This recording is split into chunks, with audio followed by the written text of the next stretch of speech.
The kickstand hit the gravel at 2:47 in the morning, and the only sound was the tick of a cooling engine and the breathing of a man who hadn't slept in 4 days. His hands were still on the bars. Just sitting there.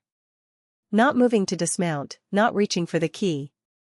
The porch light of the farmhouse cut a pale yellow rectangle across the dirt, and in that rectangle sat a pair of work boots, old ones, cracked at the toe, laces replaced so many times the new ones had started to fray. Someone had left them there like a question. Like a marker.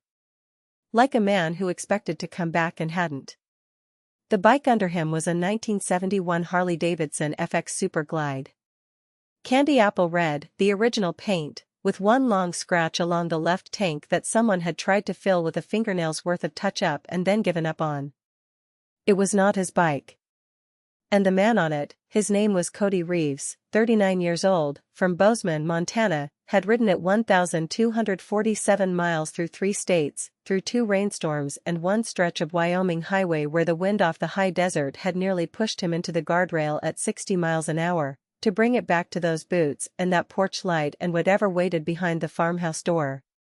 The boots. He would think about those boots for a long time after this night was over. But that moment hadn't come yet. Right now there was only the dark, the cooling engine, and the question of whether the man inside that house was going to shoot him before he could explain. There are roads that do things to you.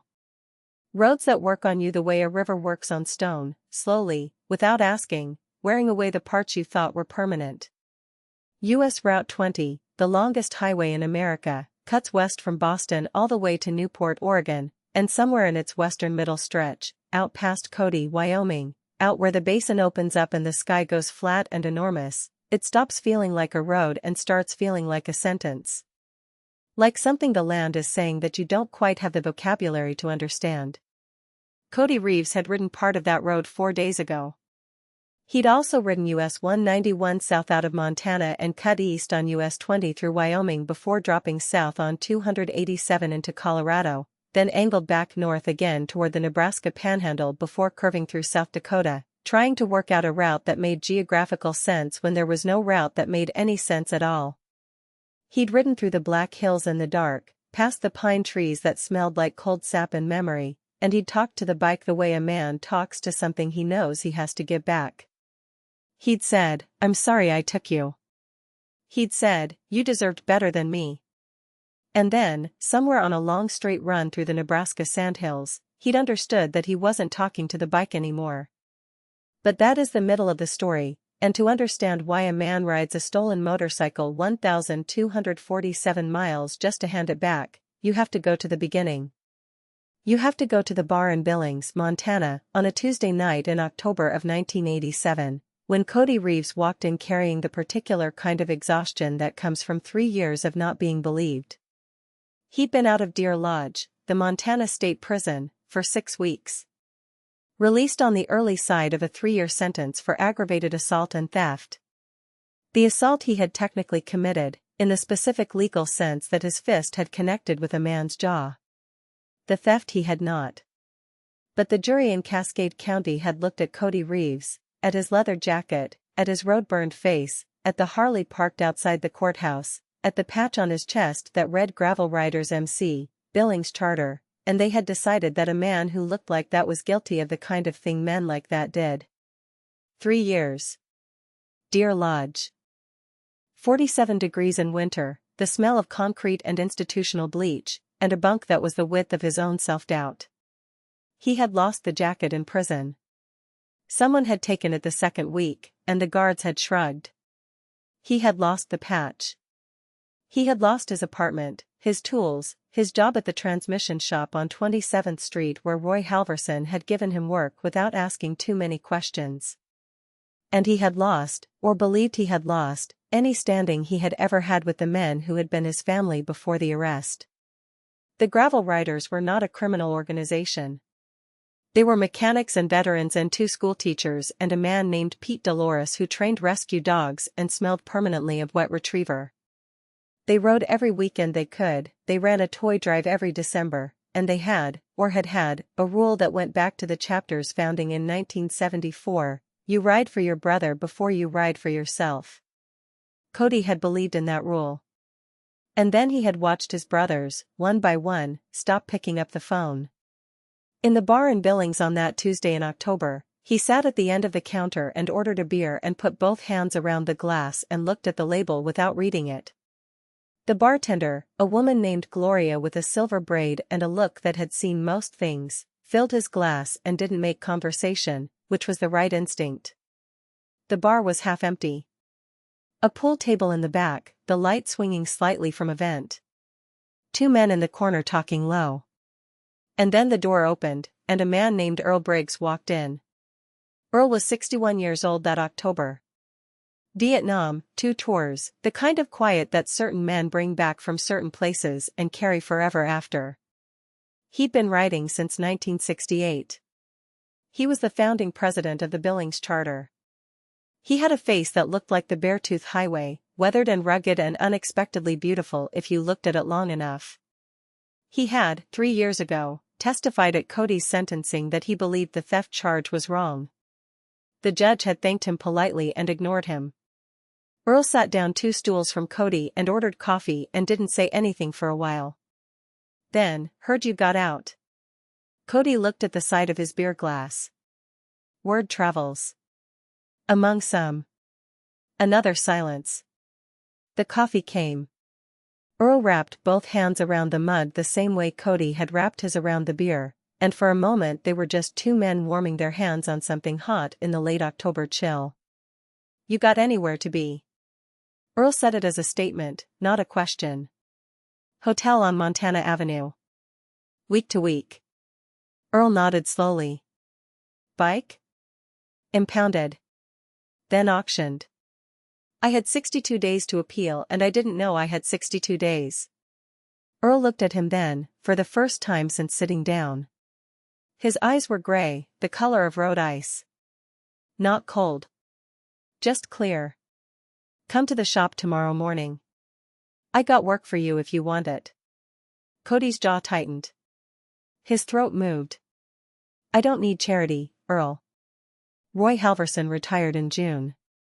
I bought his transmission accounts. I need someone who knows the work. Earl drank his coffee and stood and left $4 on the counter for a $2 cup. 7 o'clock. We start at 7. He was gone before Cody could say anything else. That was the first morning. Cody showed up at 10 to 7 and Earl was already in the shop, his sleeves rolled to the elbow in the 40-degree air, and he handed Cody a cup of coffee and pointed to a 1979 shovelhead on the stand and said not another word about prison or testimony or silence or loss. They worked. The exhaust system needed rebuilding, the carburetor was flooding, and somewhere in the primary chain case there was a noise that neither of them could fully identify for the first 2 hours, and that shared puzzle, that honest mechanical problem with an honest mechanical solution, was the first normal thing Cody had touched in 3 years.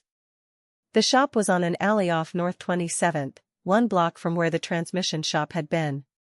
It smelled of oil and metal filings and the particular sweetness of brake cleaner, which is a chemical smell but one that Cody associated with concentration and competence and work done carefully. There were 3 bikes in various states of assembly.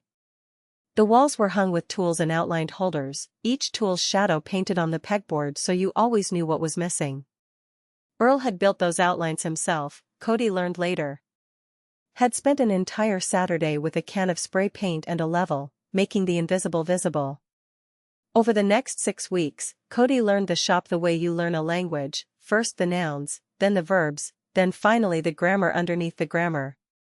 He learned that Earl made coffee at 7 and again at noon and never in between. He learned that Earl kept a photograph pinned above his workbench, a small square snapshot of a young man on a motorcycle, the kind of photo that has been handled so much the edges are soft. He never asked about it. There are questions a man has to be invited to answer. He also learned that some of the gravel riders had started coming by. Not all of them.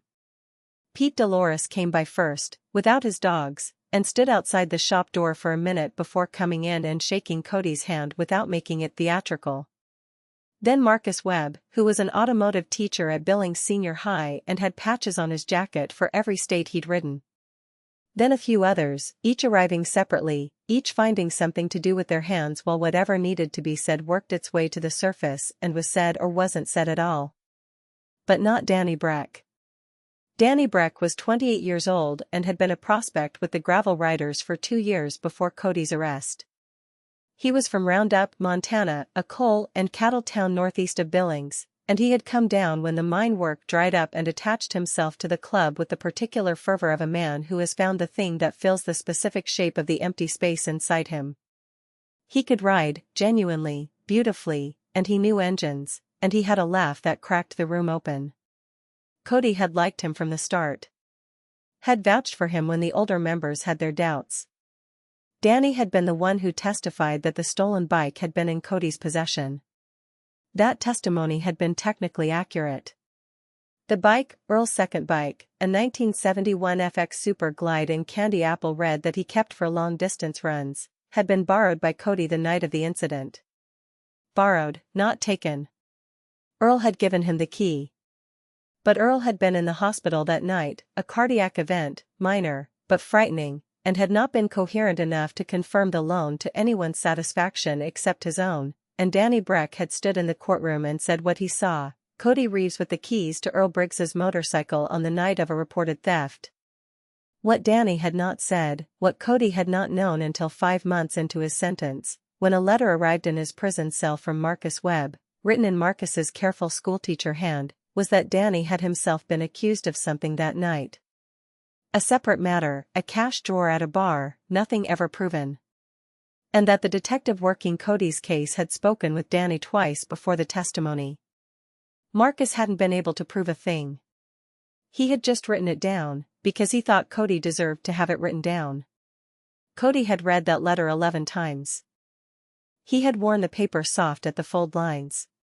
He had then put it in the one envelope he possessed and kept it in the single drawer of the single table beside his bunk, and every morning for 2.5 years he had not looked at it, which was a decision he made actively, every single day, because he understood that the letter was something he could survive or something he could be consumed by, and the choice between those outcomes was his alone.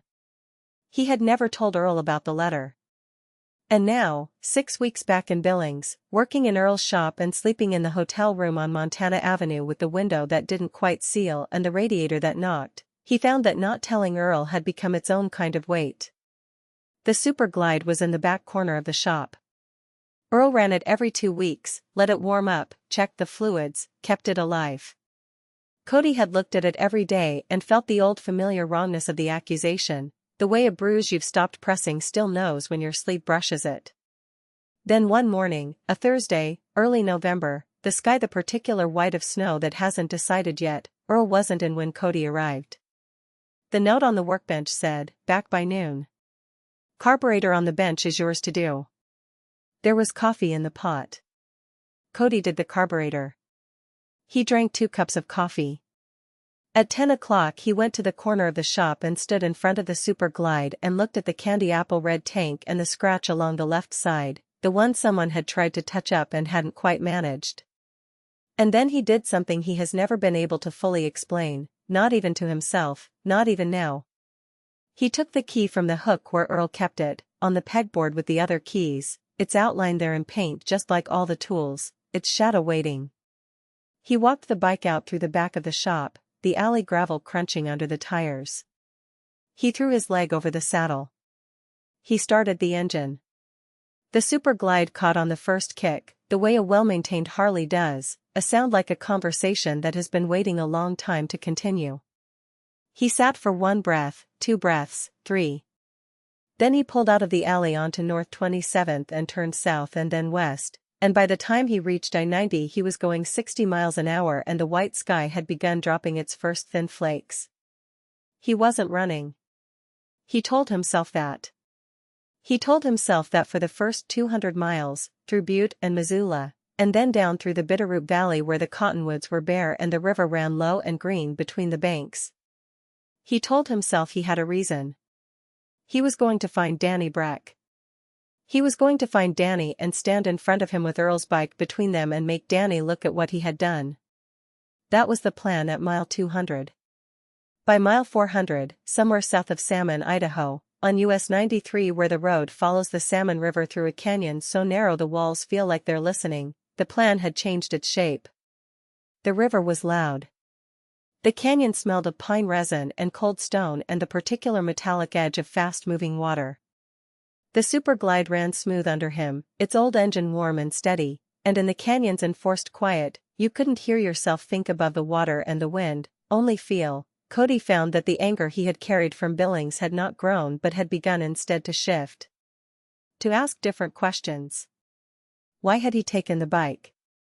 He stopped at a pullout and sat with the engine off and the river below him and the canyon walls on either side and thought about that. He had the key. He had Earl's trust. He had, in those 6 weeks, begun to rebuild the thing that prison had cost him. And then he had taken the bike and ridden south and he was now 400 miles from Billings with no bags and no plan and a borrowed motorcycle under him that was starting to feel, for reasons he couldn't fully articulate, like a test he was administering to himself. Because the truth was, and this is the truth that the canyon seemed to pull out of him by force, the way cold water pulls heat, the truth was that he had never fully believed he deserved to come back. Not to the shop. Not to Earl. Not to the Brotherhood that had gone quiet when he needed it loudest. He had worked those 6 weeks in the shop with a kind of determined gratitude that was also, underneath, a constant waiting. Waiting for the moment when the welcome ran out. When Earl would look at him and see what the jury had seen. He had taken the bike because some part of him had decided to make the worst thing happen before it could happen on its own. The river ran below him, indifferent and clear. He sat there for a long time. A hawk turned slow circles above the canyon rim. The Super Glide's engine ticked as it cooled. Then he put the key back in the ignition and thought, I have to bring it back. And then, more quietly, more honestly, I have to find out if I can. He turned south on 93, not because Danny Breck was south but because the road was, and because the road was the only honest thing available to him at that moment. Danny Breck had moved to Fort Collins, Colorado. Marcus had mentioned it in a letter the previous spring, one of the occasional updates Marcus sent, careful and factual, never pushing, just keeping the line open across the years. Danny was working at a machine shop on Timberline Road. Had a girlfriend. Had a dog. Had, from the sound of Marcus's description, built himself a life in the specific way that men who have done something they can't undo sometimes do, in the careful accumulation of ordinary decency, as though enough ordinary days could eventually balance the ledger. Cody rode south through Idaho and into Utah briefly, then cut east on US 40 through the Uinta Basin, the sky low and gray and the sagebrush rattling in a wind that came off the mountains like something impatient. He stopped for gas in Vernal, Utah, and the attendant, a teenager with grease on his hands and a look of genuine admiration for the Super Glide, asked him where he was headed. Colorado, Cody said. On this? The boy looked at the bike with undisguised envy.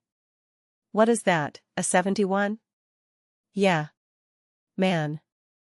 The boy shook his head slowly, the way the young do when they recognize something that has outlasted the world that made it.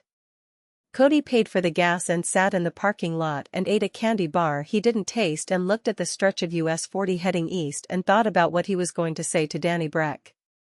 He had ridden 400 miles and he still didn't know. Every version of the conversation he rehearsed in his head ended with Cody standing in his own anger, justified and righteous and alone. And he understood, sitting in that Utah gas station parking lot with the wind cold off the Uintas and a kid inside staring at Earl's bike through the window glass, that righteous and alone was exactly where he had been for 3 years. That it had not served him. That it had, in fact, become a kind of home he kept returning to because he knew its rooms. He slept that night in a motel in Steamboat Springs, Colorado, the Super Glide locked to a drainpipe outside his window. He lay on the bed with his boots on, a habit from Deer Lodge, sleeping ready, and looked at the ceiling and listened to the wind work at the window seams. He thought about Earl's pegboard. About the outlined shadows of every tool, each one showing not the thing itself but the shape of its absence. About how Earl had built that system not to shame anyone for losing something but so that the loss would be visible, and visible things can be addressed. He thought about the boots on Earl's porch. He hadn't seen them yet, that was still 2 days ahead. But somehow, lying in that Steamboat Springs motel, he had a premonition of them. Of something waiting that he would need to be ready to face. He didn't sleep much. When the gray light came he was already dressed. Fort Collins in November looks like a town bracing itself. The elms along the streets had gone bare, and the front range behind the city was dusted white at the summits, and the air smelled of wood smoke and coming cold. Cody found Timberline Road without difficulty and the machine shop took him 15 minutes of riding the blocks before he spotted it, a metal building with a hand-painted sign and 2 cars in the lot and the unmistakable sound of a CNC machine running inside. He sat on the Super Glide across the street for 20 minutes before he went in. Danny Breck was at a workbench in the back, measuring a piece of steel stock with a caliper, and he didn't look up when the door opened because the door opened a lot in a machine shop. Then he looked up and the caliper slipped from his fingers and hit the bench with a sound like a single note struck wrong. Cody didn't say anything. He stood there, still in his riding jacket, the dust of 4 states on him, and let Danny look at the bike visible through the shop window behind him, the candy apple red, unmistakable, that long scratch along the left tank. Danny's face did several things in quick succession. It went white. Then something moved across it that was too complicated to name quickly, not guilt, not exactly, though guilt was in it. Something that had been under pressure for 3 years and had just found the surface. Cody. Danny's voice was a rough edge. I need to talk to you. Cody heard his own voice and found it quieter than he expected. Outside. They stood in the parking lot by the Super Glide. The front range was behind them, white-capped, enormous, indifferent. A gust moved through and turned the leaves on a cottonwood at the lot's edge, showing their silver undersides. Danny talked first, which surprised Cody. He had rehearsed going in with accusations and instead found himself standing back while Danny Breck spoke in a low and rapid voice about that night in 2014, no, 1984, 3 years back, the night of Cody's arrest. About the detective named Harmon. About the cash drawer at the Stockman bar that Danny had been near but not touched. About Harmon laying out the situation like a weight on one side of a scale, a word from Danny about what he'd seen, and the cash drawer matter dissolved. About how Danny had told himself it was just confirming what everyone could see, the bike was there, Cody was there, and how he had told himself every day since that he had said nothing technically untrue. And then Danny stopped. The cottonwood turned its leaves again. What do you want from me? The question was direct, without hostility. Danny looked at the Super Glide, then back at Cody. Cody stood with the wind on him and thought about it for a long moment that stretched long enough to hear a truck pass on Timberline Road and a train whistle somewhere in the flat distance toward the east. I want you to call Earl Briggs, Cody said. I want you to tell him exactly what you just told me. Not to fix anything. Just so he knows the shape of it. Just so the true thing is said out loud by the person who bent it. Danny went still. His jaw worked. That'll cost me. Maybe. Another silence. The train whistle again, farther away now, or maybe it was a different train entirely. And then what? Danny's voice had something in it, not a challenge, more like a man asking a question he genuinely doesn't know the answer to and needs to. Then nothing. That's all I'm asking. Cody put his hand on the tank of the Super Glide, flat-palmed, the paint cool under his fingers.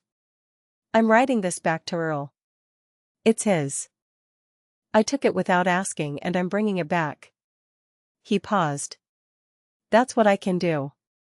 The call is what you can do. And then whatever happens, happens. Danny looked at the bike for a long time. His hands were at his sides. He was a man standing at the edge of something, and it would have been easy to name it as a choice between confession and silence, but that would have been too simple, too clean. What Danny was actually standing at the edge of was the life he had built, the machine shop, the girlfriend, the dog, the Fort Collins address, the daily accumulation of ordinary decency, and asking whether that life was built on ground that could hold him. Whether you could pour good years on top of a bad act and have them mean anything. Whether the foundation mattered. He said, "I'll make the call." Cody nodded once. He didn't say thank you. That wasn't the shape of what had just happened. He rode out of Fort Collins north on US 287, back up through the brown and silver grass of the Front Range foothills, and when he hit the Wyoming border the sky opened into something vast and slate gray and he felt the wind take hold of him the way Wyoming wind does, with a kind of enormous impersonal authority.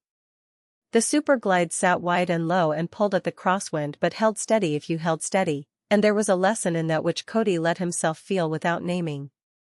He stopped in Laramie for gas and a sandwich he actually tasted this time and a phone call from a payphone at the gas station. Earl picked up on the second ring. Cody said, "It's me. I have your bike. I'm in Laramie." A silence on Earl's end that lasted long enough to have weather in it. Then Earl said, "Bring it home." Just that. 4 words. Bring it home. Cody stood with the phone receiver in his hand for a moment after the line went quiet, just holding the weight of it. Then he hung up and walked back to the Super Glide and stood in the Laramie November wind and looked south toward the mountains and north toward home and understood that the 1,247 miles were not over yet. He had maybe 300 left, but something had already resolved that had nothing to do with distance. He rode north on I-25 to Casper, then picked up US 20 west through the Wind River Canyon, where the highway runs along the canyon floor between walls of ancient red and gray stone that had been there since before there was anyone to name them. The river had some ice at its edges, just a thin skin, the first of the season. The canyon caught the sound of the engine and held it, amplified it, sent it back at different frequencies, and riding through there felt like riding through something that was listening. He came out of the canyon into the Bighorn Basin as the last light went horizontal and turned the sagebrush gold. He stopped on the shoulder and sat for a while with the engine ticking and the color changing on everything. There is a particular quality of light in Wyoming at evening in November that has no equivalent anywhere else he has ever ridden, a kind of bruised gold that makes the ordinary landscape look briefly sacred. He wasn't a man who used words like sacred comfortably. But he sat there and watched the color happen and didn't look away. He made it to Cody, the town, his name's town, which had always struck him as either an omen or a coincidence and he had never decided which, by 9 that night. Got a room. Locked the Super Glide. Lay on the bed again but this time he wasn't tense, just tired in the clean way that follows hard physical work done honestly. He thought about Earl's voice on the phone. Bring it home. He thought about Danny's face when the caliper hit the bench. He thought about the river in the canyon and the ice at its edges. He thought about the boots. That image came back in the dark, specific and insistent, a pair of work boots on a porch, old ones, cracked at the toe, laces replaced so many times the new ones were already fraying. He hadn't seen them yet. But they were coming. He left at 4 in the morning. He wanted to cover the last stretch of Wyoming before the full cold settled. The highway through the Bighorn National Forest climbs to almost 10,000 feet and in November the ice on the road comes and goes without warning, and he rode in the dark with the headlight cutting a narrow path through the pines. The cold was profound. His hands went numb in the first hour despite his gloves, and he stopped every 40 minutes to warm them against the engine cases, standing on the shoulder with his fingers spread on the warm metal and the pines around him absolutely still and the sky going from black to the specific deep blue that comes in the hour before dawn. He thought, I have been cold before. He thought, this is the last of it. Down out of the mountains and north into the Sheridan Basin, the sun coming up behind him and the grassland going from gray to brown to gold in the long slow progression of a Wyoming morning. He was on US 14A, the highway cutting through rangeland where the cattle stood in the cold with their breath rising in soft clouds. He passed a grain elevator, a church, a bar that wouldn't open for hours, a high school with a marquee sign that said Grizzlies, District Champs 1987 Go Get EM. The ordinary landscape of the working West, unchanged and unhurried, carrying on in the complete absence of drama, and he found that reassuring in a way he didn't fully have words for. He crossed the Montana state line at 7:14 in the morning.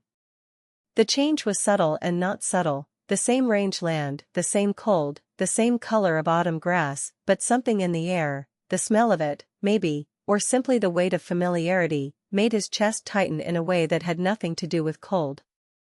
This was home. Whatever that meant after 3 years of being away from it inside a cell and then 6 weeks of rebuilding what home could still be. The word and the feeling that went with it were complicated. But they were there. He reached the outskirts of Billings on US 87 at 9:30 and turned north and west through the city on streets he knew block by block, past the transmission shop, Roy Halverson's old place, now a tire store, past the bar where he had sat with Earl 6 weeks ago, past the hotel on Montana Avenue where he was presumably still checked in, his few possessions in the single drawer, the letter in the envelope still there. He turned down Earl Street, a residential block west of North 27th, the shop at one end and Earl's house at the other, the kind of arrangement that happens in small cities when a man's life and his work have always been the same thing, and he came down the block at an idle, the Super Glide rumbling quiet in the cold morning, and he turned into Earl's driveway. And there were the boots.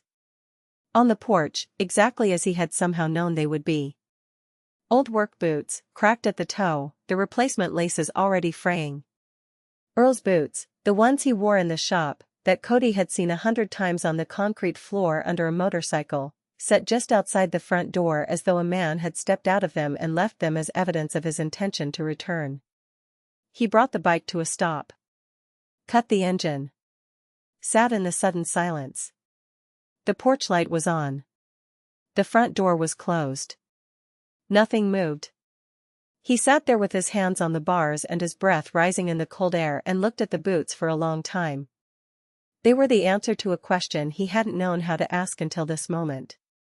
They were Earl saying, by their mere presence on that porch, that whatever else had happened, the arrest, the silence, the 3 years, the 6 weeks, the ride south that hadn't been about the bike at all, this was still a place where Cody Reeves was expected to return. Not forgiven, necessarily. Not yet. Forgiveness is its own road, with its own miles.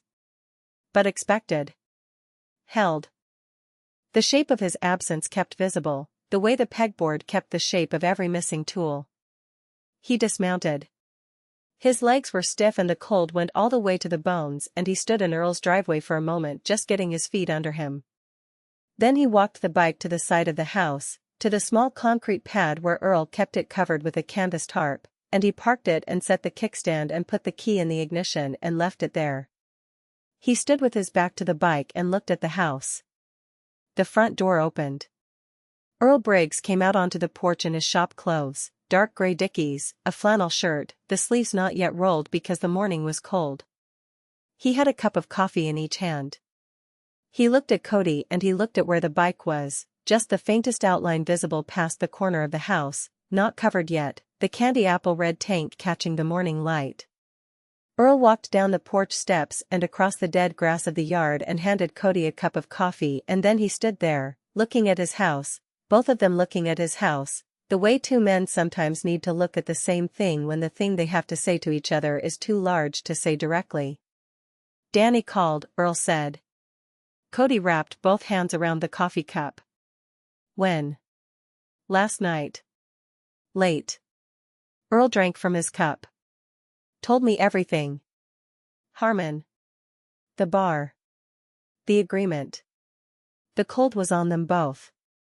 A magpie landed in the bare cottonwood at the property line and then left immediately as though reconsidering. "What are you going to do with it?" Cody said. Earl was quiet for a long time. Long enough for the coffee to drop 2 degrees in the cup. "Nothing legally. Harmon's retired. The case is closed." He paused. "But I'll know. And now you know that I know. And that's a different thing than not knowing." Cody looked down at the boots on the porch above him. Then back at Earl. "I took the bike without asking." "You did." "I don't have a reason that holds up." Earl looked at him directly then, the gray eyes, the bear-tooth highway face. "Maybe you don't need one that holds up. Maybe you needed to ride it. Maybe you needed to ride it back." He shrugged one shoulder, in the way of a man who has learned not to waste motion. "Bike's home. You rode 1,200 miles in 4 days. Whatever you went to find, did you find it?" Cody thought about the canyon on US 93, the river below, the hawk in circles. He thought about Danny's caliper hitting the bench. He thought about Earl's voice on the phone, "Bring it home," for words carrying more than 4 words should be able to. He thought about the boots on the porch. "I think so," he said. "Yeah. I think I did." Earl drank his coffee. Nodded once. "Then come inside when you're ready. There's eggs. Shop opens at 7. He turned and walked back up the porch steps and through the front door and left it open behind him, the warmth of the house visible in the doorway as a thing almost physical, like light. Cody stood in the yard alone. He looked at the boots one more time, those worn out, patched up, cracked-toe work boots that had been waiting on the porch in the cold November morning, holding the shape of a man who had left them there on purpose, the same way you keep the outline of a tool on a pegboard. Showing what was missing. Making the absence visible so it could be addressed. He drank his coffee. The cold was still on him, but underneath it, something else. Something he hadn't had in 3 years and hadn't fully recognized until this exact moment, standing in Earl Briggs's dead grass yard with the Super Glide behind him and the open door in front of him. He went up the porch steps. He stopped at the boots, looked down at them for just one more moment. Then he stepped over them, careful not to knock them aside, and he went inside. The door stayed open behind him for a little while, letting the cold air move through the warm house, and then the wind took it gently and swung it most of the way shut, and the boots remained on the porch outside, waiting, the way they always had, the way they always would, holding the shape of whatever was necessary, for however long it took. There is a particular kind of man who comes back. Not just from a prison sentence or a long road or the thing that silence does to a person when it goes on long enough to feel permanent. There is a man who comes back from the version of himself that gave up. That took the key from the hook and rode away because the fear of being left was louder than the knowledge that he was already home. And the road is long for that man, and it is cold, and there are canyons where the walls listen and high plains where the wind teaches patience by force. But the road does what roads do, it delivers you somewhere. If you stay on it. If you bring back what you borrowed. Cody Reeves got his patch back in the spring, at a Saturday run through the Beartooth Pass, the snow just off the road but the mountains white still at the summits, the sky the specific blue that belongs to May in Montana. Earl handed it to him at the top of the pass, at the pullout where you can see into both Wyoming and Montana at once, the world opening in both directions. Pete Dolores was there with 2 of his rescue dogs, which were not supposed to be there and were very welcome. Marcus Webb was there with his jacket full of state patches. There were others, enough to fill the pullout and then some. Cody held the patch in both hands, the leather circle with the Gravel Riders logo, the wheel and the horizon line, and he thought about the boots. About what it